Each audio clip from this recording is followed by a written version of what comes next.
Ya, saya akan menjelaskan kalau tahun pertama itu spesifik ada di pewarnaan alam. Kemudian saya berikan juga untuk desain batiknya. Tapi di tahun kedua ini, karena tren itu terus berlanjut, batik itu harus lanjut terus. Dan kita juga membaca tren bahwa eco-print itu saat ini sedang berkembang begitu pesat dan menjadi satu komoditi yang sangat-sangat baik. Maka kami punya satu pemikiran, batik kenapa tidak diberikan sesuatu sebagai satu sentuhan atau touch yang lain. Maka eco-print ini kami berikan. Eco-print nanti kemungkinan ini kami akan menamakan eco batik ya, eco bat gitu atau apa itu belum ketemu, tapi ini sudah nampak sekali. Karena touch eco printnya kita akan mix di batiknya. Kenapa kemarin belum sampai ke fashionnya? Nah, untuk saat ini kita juga akan merambah. Kalau kita membuat sesuatu tidak hanya untuk dipajang begitu saja, tetapi pasti kalau satu bahan itu bisa untuk busana dan lain sebagainya. Nah, untuk busana ini nanti akan kita berikan dari pola, kemudian bagaimana menerapkan batik yang sudah jadi itu tadi, ekotik itu ya. Nah, ini nama ekotik nanti ya. Itu kita akan berikan supaya satu busana itu, baik itu dari blus sampai dengan long dress, juga hem dan lain sebagainya, itu akan lebih menarik. Eco-print ini ranah yang di luar batik. Jadi yang harus diperhatikan adalah prosesnya. Satu proses, karena kita sudah concern di zat pewarna alam, maka kita harus memulai lebih dulu untuk prosesnya. Kain itu kita mau danting lebih dulu. Kain akan di mau danting baik itu dengan tunjung ataupun dengan tawas kita rendam. Kemudian kita tiriskan sebelum dedaunan atau bermacam bunga itu kita print di atas kain yang sudah kita siapkan. Yang pertama adalah kita menyiapkan satu plastik. Plastik ini tidak sembarang plastik, tapi spesifik yang ada untuk plastik cor. Jadi itu nanti ketika di steam itu tidak rusak dan plastik itu tidak mempengaruhi tenunan secara ini tidak baik. Kemudian setelah plastik kita tata, baru kain yang sudah kita tiriskan itu tadi kita tata ada di atasnya. Baru kita menyiapkan dedaunan. Dedaunan ini terlebih dahulu harus kita rendam di dalam fiksator, yaitu baik tawas maupun tunjung. Tidak bisa sekaligus kita terapkan kemudian kita tempel-tempel di atas kain. Tetapi tunggu, harus ada waktu yang tepat. Yang terbaik adalah 1 malam 24 jam ya, supaya fiksator itu bisa meresap di dalam daun itu secara baik. Nah, baru kita proses, kita tata. Tapi sebelum ditata kita harus membersihkan dari hasil fiksasi itu. Kemudian setelah cukup tiris kita tata sedemikian rupa ya. Pastinya itu harus secara, kalau ini harus konseptual ya, harus kita desain lebih dulu. Ini harus kita letakkan di mana, ada jati, ada daun lanang, ada daun kapataru ya, cemara dan lain sebagainya. Di Bantul ini sangat-sangat banyak dedaunan yang punya satu tanin, satu klorofil yang baik. Inilah yang akan kita pakai nanti. Jadi kita nggak usah kemana-mana, apalagi daun lanang itu mahal sekali ya. Tapi di sini ternyata itu ada. itu nanti yang akan kita kembangkan. Setelah itu baru kita tutup plastik lagi, kita lipat sedemikian rupa, kita gulung, ditali dengan rafia, baru kita steam selama 2 jam. Nah jadilah, setelah itu kita tiriskan dulu, kita buka, kita akan mendapatkan satu bahan yang dinamakan EcoPrint. Jadi demikian, dan nanti untuk fashionnya itu pasti akan kita buat desain yang menyentuh tren saat ini. Bantul itu salah satu desa yang sangat diperhatikan dan sebagai unggulan. Jadi itu produk unggulan. Jadi dari daerah ini itu. Maka kita pilih. Mungkin banyak juga itu memang pertanyaan dari tahun pertama.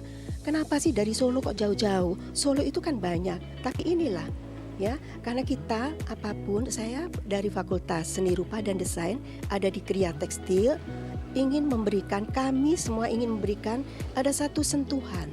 Begitu, sentuhan itu tidak sembarangan, tapi touch itu harus memberikan sesuatu yang nantinya untuk berkepanjangan itu akan menjadi lebih baik lagi. Jadi itu. Okay. Salam sejahtera bagi kita semua.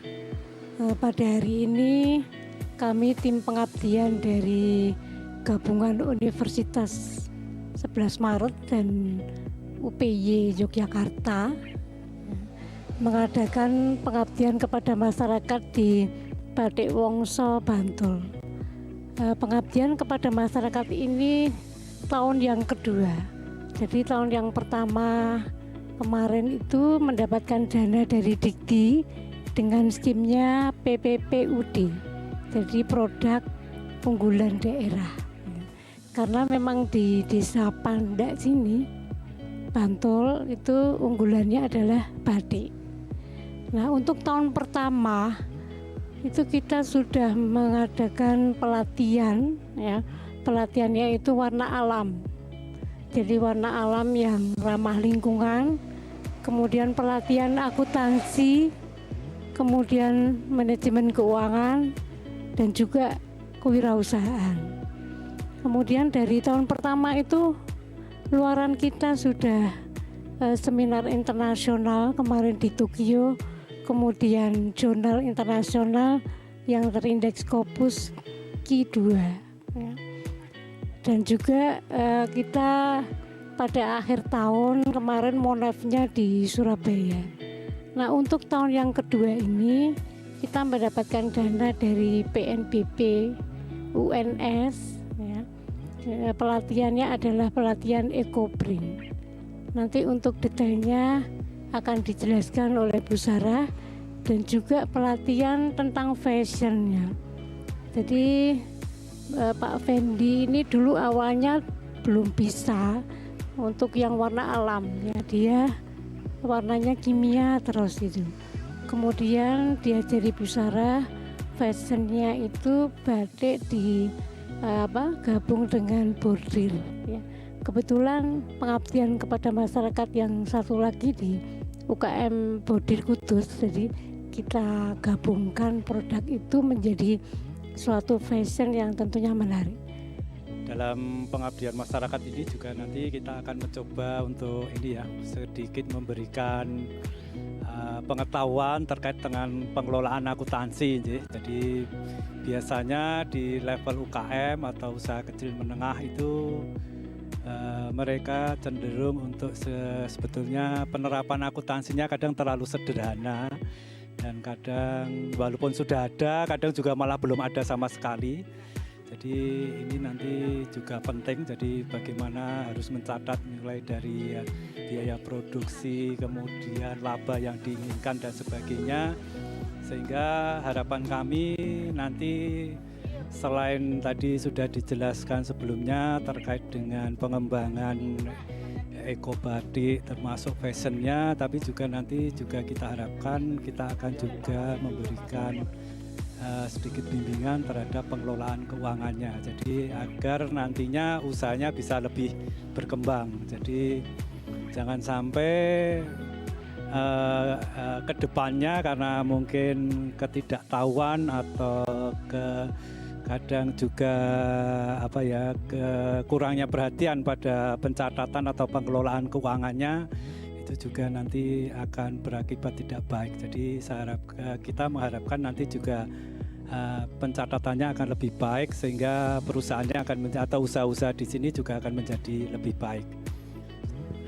Ya, terima kasih. Memang ini terobosan baru untuk sesuatu peningkatan ekonomi melalui beberapa proses. Tadi sudah disampaikan bagaimana proses batik, ekobatik itu memang terobosan baru, termasuk bagaimana segi pendanaan. Lah memang tidak mudah kita membuat desa wisata, terutama juga nanti ke depannya adalah desa wisata tentang budaya. Budaya itu banyak sekali selain batik, termasuk pagelaran wayang kulit yang sesuai dengan new normal. Ini membuat tantangan baru. Lainlah yang kita hadapi bagaimana kita untuk mensikapi tentang era-era sekarang. Kalau kita harus persiapkan dulu bagaimana mengenal lingkungan dulu, konsep apa yang kita sampaikan, nanti bagaimana bentuknya, karena sudah berubah total antara perubahan pertunjukan, termasuk tadi juga ada perubahan. Ya ini yang menyangkut tentang efisiensi. Ternyata kalau ini dikembangkan, kita akan melihat seperti batik, kalau dulu pakai jenting, pakai ini, ternyata ini pakai daun. Nah, yang saya tadi juga mendengar bagaimana prosesnya, dan mengambil daun pun pilih-pilih, yang tidak merusak dengan ekonomi atau sustainable tentang pertumbuhan itu sendiri. Nah, jadi inilah mudah-mudahan dengan harapan kita ke depan untuk yang era akan datang, ya harus kita persiapan dari sekarang, termasuk permodalan, SDM-nya, kemudian marketnya. Kalau ini sudah jadi, insya Allah kita akan tetap bisa berkembang dengan baik. Itu dari saya. Terima kasih. Oke, kami adalah batik klasik, ada batik cap, batik tulis. Nah, kebetulan kita jadi mitra dari UNS, kemudian dilatih warna alam, ya, itu memperkaya batik kita. Jadi kita sekarang punya batik warna alam. Kita merasa terbantu karena dari UNS itu memberikan kita market baru sama ilmu yang baru, sehingga kita dapat mengembangkan batik sama motif itu lebih bagus lagi gitu. Iya, jadi kita diberi kesempatan pameran, kemudian dibantu dengan alat juga, kemudian ilmu kayak gitu. Besar banget soalnya kebetulan saya ini kan di daerah wisata, jadi sangat tergantung dengan pengunjung. Jadi harapan kami ketika Lebaran itu adalah masa panennya gitu, tapi karena orang tidak ada bisa mudik, nah itu turun banget. Kemudian, nah untuk inovasinya ya ini karena ada ekoprint dan sebagainya, ya kita akan mulai dengan ekoprint, dengan warna alam, kemudian kita lebih banyak ke online sekarang.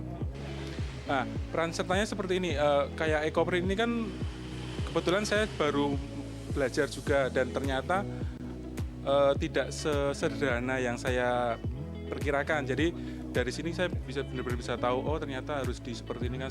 Jadi untuk menemukan warna baru sama tatanan baru itu perlu pendampingan yang ekstra gitu. Iya benar. Nah, marketnya karena COVID ini mau nggak mau kita harus ke online, Mas. Iya, online harusnya. Makanya setelah ini kita buat, terus kemudian kita lebih banyak foto, kemudian kita tata di Instagram kita, kemudian ke website kita.